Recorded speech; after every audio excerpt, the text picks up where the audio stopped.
જય શ્રીમન નારાયણ. રામાનુજદાસ શ્રીમાન ગટ્ટુ વેણુગોપાલ સ્વામી દ્વારા વર્ણન કરેલ શ્રીમદ ભગવદ્ ગીતાનું ગુજરાતી ભાષાંતર હું આપને કહી રહી છું. અધ્યાય 16 દૈવ અસુર સંપદ વિભાગ યોગ. શ્લોક 18. અહંકારમ બલમ દર્પમ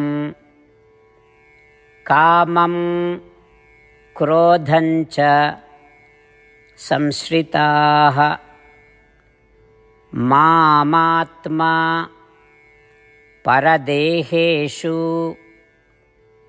પ્રદ્વિષन्तઃ અભ્યસૂયકાઃ.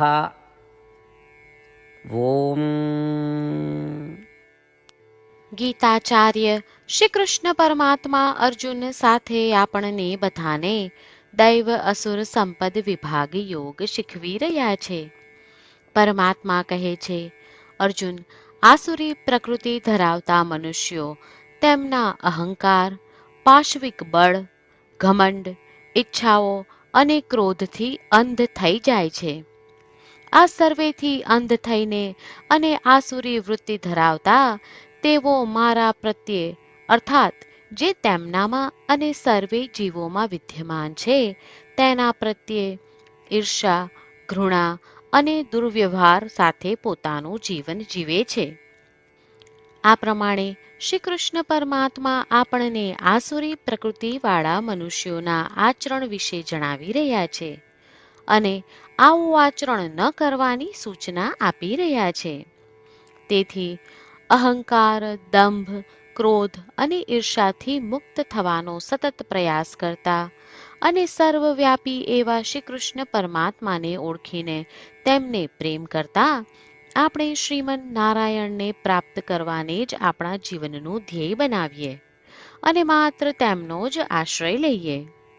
ચાલો આપણે બધા શ્રી કૃષ્ણ પરમાત્માના શબ્દોનું આ શ્લોક સ્વરૂપે પુનરાવર્તન કરીએ. અહંકારમ બલમ દર્પચ સંશ્રિતાઃ મામાત્મપરદેહેષુ પ્રદ્વિષन्तોऽભ્યસૂયકાઃ. શ્રી કૃષ્ણ પરમાત્માએ આખી ભગવદ્ ગીતાનો સાર અધ્યાય 18ના શ્લોક 65 થી 70માં 8 ઉપદેશ દ્વારા કહ્યો છે. શ્રી કૃષ્ણ કહે છે, જે મારા આ 8 ઉપદેશ અનુસરે છે તે મને પ્રિય છે. એ સર્વે ભક્તોનું હું બધી જ રીતે રક્ષણ કરીશ. શ્રી કૃષ્ણ પરમાત્મા પાસેથી આખી ભગવદ્ ગીતા સાંભળ્યા પછી અર્જુન કહે છે, કરીશ્યે વચનમ તવ, એટલે કૃષ્ણ, હું તમારી આજ્ઞાનું પાલન કરીશ, તમે કહો છો એમ કરીશ. અને આથી જ શ્રી કૃષ્ણએ દરેક પ્રકારના યશ અને વિજય અર્જુનને આપ્યા છે. તો ચાલો આપણે પણ પરમાત્માને 8 વાતો પાળવાનું વચન આપીએ. પરમાત્માને આપેલા વચનથી મોટી કોઈ પૂજા, તપ કે યજ્ઞ નથી. 8 પ્રતિજ્ઞાઓ જે આપણે લેવી જોઈએ તે હું હવે કહું છું. આપ સૌ પણ એનો મન અને હૃદયથી વિચાર કરો. આ રીતે શ્રી કૃષ્ણને વચન આપતી વખતે આપણે સૌ શ્રી કૃષ્ણની હસતી મુખમુદ્રાનો મનમાં વિચાર કરીએ અને પરમ આનંદનો અનુભવ કરીએ. જય શ્રીમન નારાયણ. આપણા 8 વચનો આ પ્રમાણે છે. આપણું પહેલું વચન, હે શ્રીમન નારાયણ, તમારા ઉપદેશ પ્રમાણે હું હંમેશા તમારું ધ્યાન અને ચિંતન કરીશ. આપણું બીજું વચન, હે શ્રીમન નારાયણ, તમે કહ્યું છે તેમ હું સદાય તમારી ભક્ત રહીશ.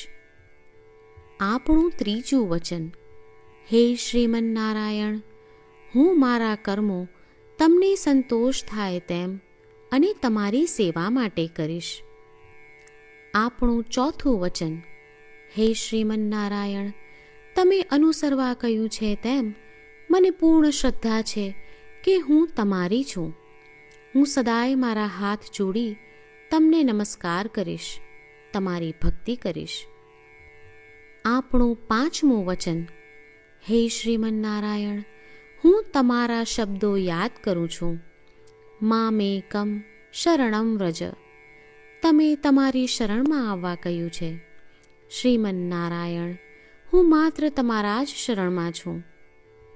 આપણું 6થું વચન. હે શ્રીમન્નારાયણ, આપે કહ્યું છે મા શુચ. તમે અમને આશ્વાસન આપી શોક ન કરવા માટે કહ્યું છે, તો હું દુઃખી નહીં થાઉં, શોક નહીં કરું. આપણું 7મું વચન. હે શ્રીમન્નારાયણ, અમારા કલ્યાણ અર્થે આપે શ્રીમદ્ ભગવદ્ ગીતા રૂપી આશીર્વાદ આપી અમારા સૌ પર કૃપા કરી છે, તો હું દરરોજ ઓછામાં ઓછો 1 શ્લોક વાંચીશ અથવા સાંભળીશ એવો સંકલ્પ લઉં છું. આપણું 8મું વચન.